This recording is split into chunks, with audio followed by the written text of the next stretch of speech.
Failure is a part of the learning process, right? What's the risk of failure? What, you'll be embarrassed or risk of failure? How do you distinguish failure from learning? To get past it, you gotta go through it.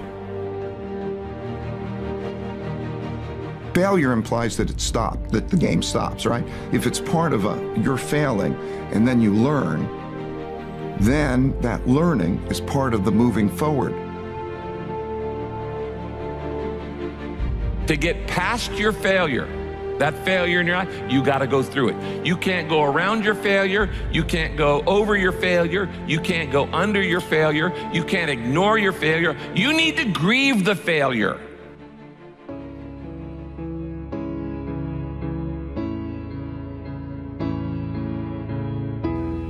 You need to feel the pain. Now, we don't like feeling bad, but grief is a good thing.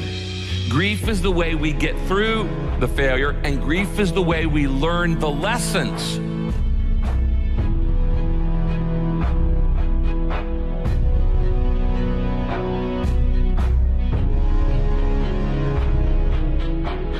When you stuff your emotions, when you swallow your emotions, your stomach keeps score. It's kind of like, what if you took a can of Coke and you shook it up for a long time and then you put it in the freezer? What's going to happen to it? It's going to explode eventually. It's going to come out sideways. And this happens in your life when you don't deal with your emotions properly.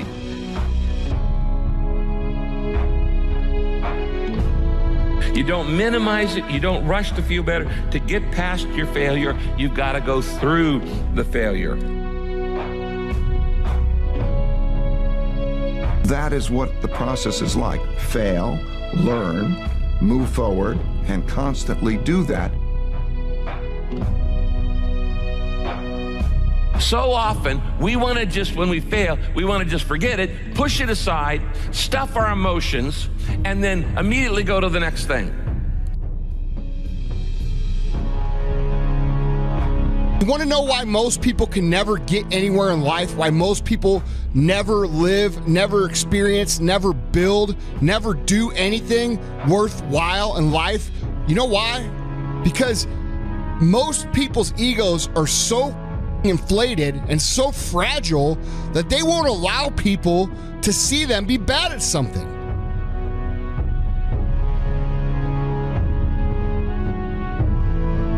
You know, and my mentality is like, I don't lose mentality. And that's with anything. That's not just like, say, a sporting event or whatever. That's just life, right? Because life is nonstop tests, you know what I mean? And we're always being put to the test. There's always challenges, obstacles, etc.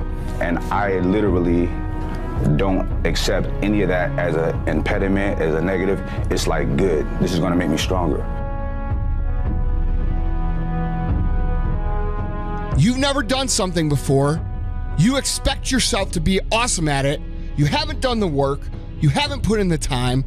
You haven't put in the study hours. You haven't had the experience, but you expect to be good.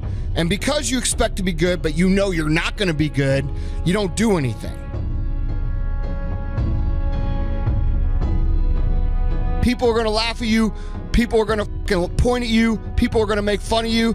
But if you understand that losing and getting laughed at and all these things, and you understand how to use those things to improve and get better, you're going to have the last laugh.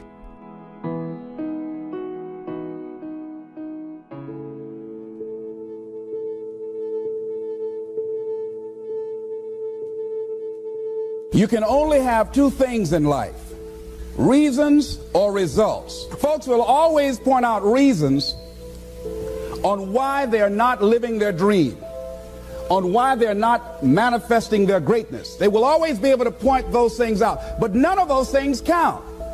The only thing that counts are results, and results don't lie, ladies and gentlemen.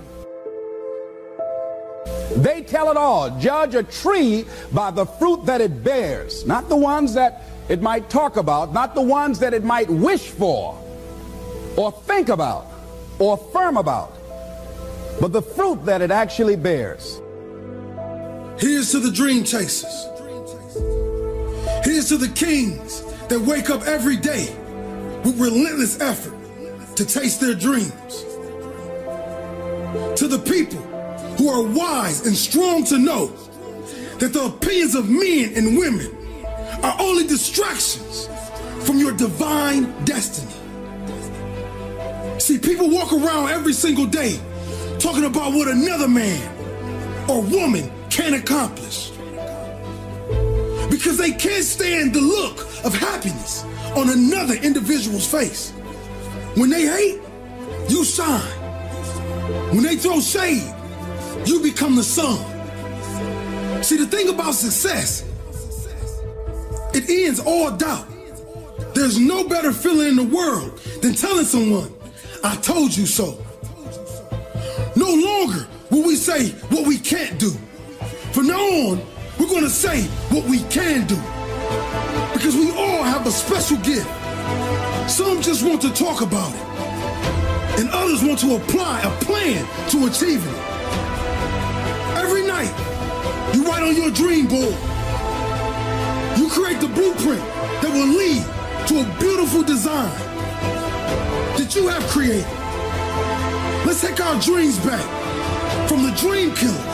Let's show them that your gift is for you and it was never meant for anyone else. So today, when you step out the door and you close that deal, hit that home run, make that game-winning shot, or make that key tackle, I want you to look up and tell the world, this is for the dreamers that jumped.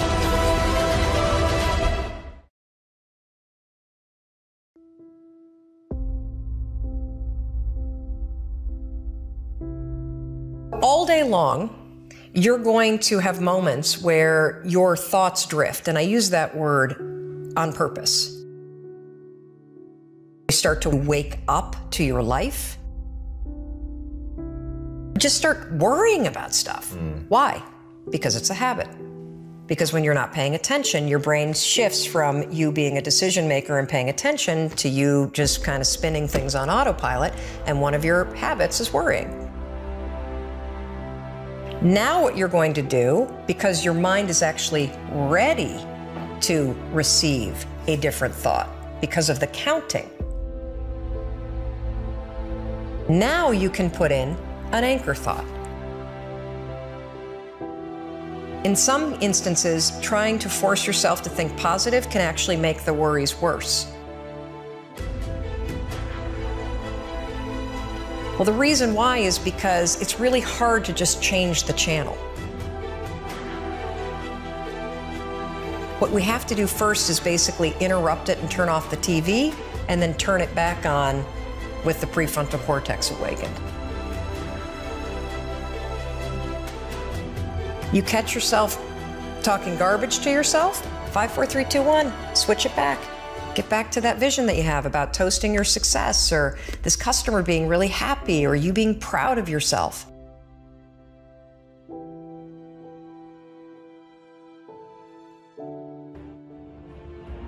Ask yourself, what experiences do I want to have? Who do I want to wake up with? What type of house do I want to live in? What countries do I want to visit? What type of family life do I want? What dog do I want? The beautiful thing about experiences is often they don't require that much money. It's crazy, we associate money with happiness, that often the most beautiful experiences in life require no money. Almost any human being today can fall in love, can make a baby. These are some of the most profound experiences I've had. So the first thing is you make a list of your experiences. Now the second thing is you ask yourself this question: how do I have to grow? We crave growth. Human beings are growth-driven machines.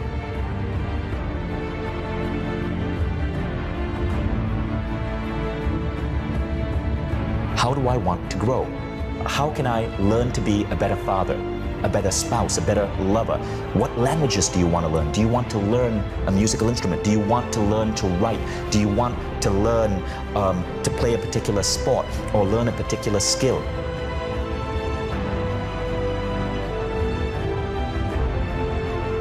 What many people don't realize about the world is that growth is a goal in itself. It's one of the key things that drive us forward as human beings, but very few people write down growth. You've learned entrepreneurship? Great, mentor someone, mentor a kid. So your list of contributions becomes your steps for you to give back to the world, because that takes you beyond pure happiness into fulfillment. If you want to be happy, make other people happy.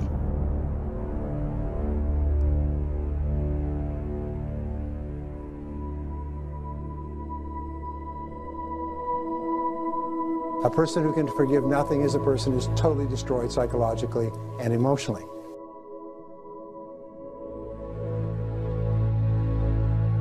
Forgive your parents. Forgive any relationship that you ever had that didn't work out. Forgive everyone else in your life that has ever hurt you in any way. Forgive yourself. Forgive yourself. When you feel that you are stuck in some situation, or when your affirmations are not working, it usually means there is some more forgiving to be done. Forgiveness of yourself and of others will release you from the prison of the past. Thoughts of bitterness cannot create joy. No matter how justified you feel you are, no matter what they did, if you insist on holding on to the past, then you will never be free. Forgiveness is a tricky and confusing concept for many people. There is a difference between forgiveness and acceptance. Forgiving someone does not mean that you condone their behavior. It really has nothing to do with the other person. The reality of true forgiveness lies in setting ourselves free from holding on to the pain. When you do not flow freely with life in the present moment, it usually means you are holding on to a past moment. Only in the present moment can you create your future. If you are holding on to the past, you cannot be in the present. It is only in this now moment that your thoughts and words are powerful. So you really don't want to waste your current thoughts to continue to create your future from the garbage of the past. When you blame another, you give your own power away because you are placing the responsibility for your feelings on someone else.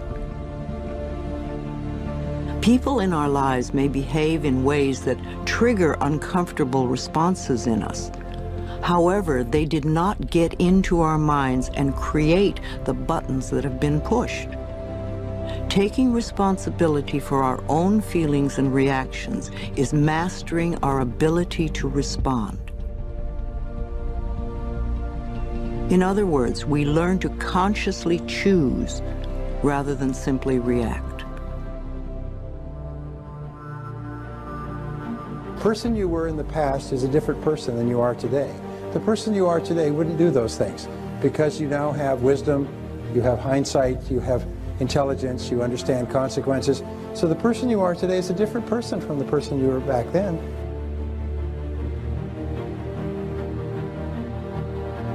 So don't keep beating yourself up because that other person, another person, did something that today you disapprove of. All right? Just let yourself go. Let yourself off the hook.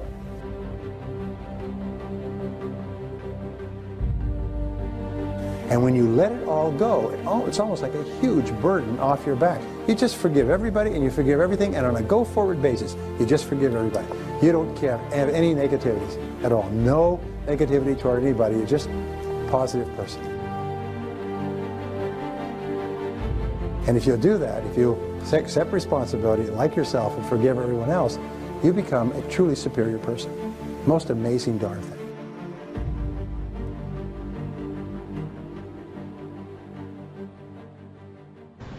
You know, I think all of us need to be on guard against arrogance, which knocks at the door whenever you're successful.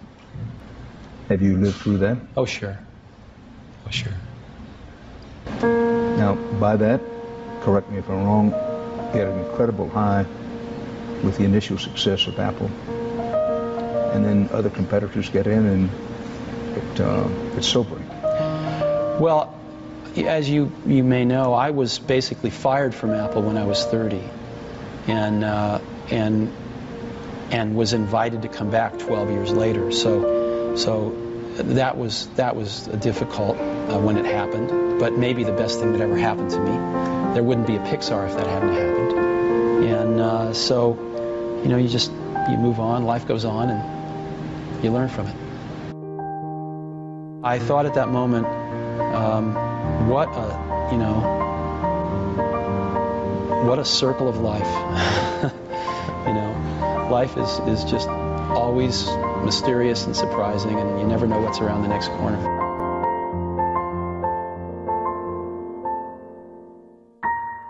I'd had like $106 in the bank, and like I said, I had to sell my dog, and things were not looking very, very good. My $40 car had just blown up, so I was taking a bus to work. I had no film history, no real film knowledge. I was just working from, I guess, instinct, and I knew this was like the moment of truth. And they said, "Sylvester, you ready?" I said, "No, but Rocky is." Because so often I had gone to fight films or sporting films. "Yes, we're going to go out there, we're going to knock him out, you're going to win." I said, "No, because I'm not going to win. I'm going to get destroyed.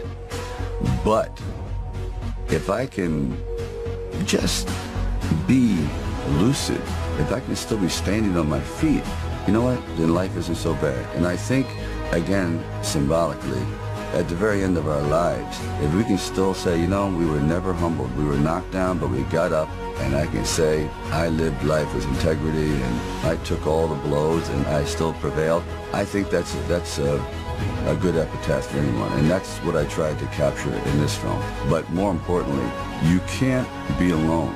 To really succeed, no man really is an island. When you find the right components in your life, the right people that gel with you, then you feel as though you're invincible.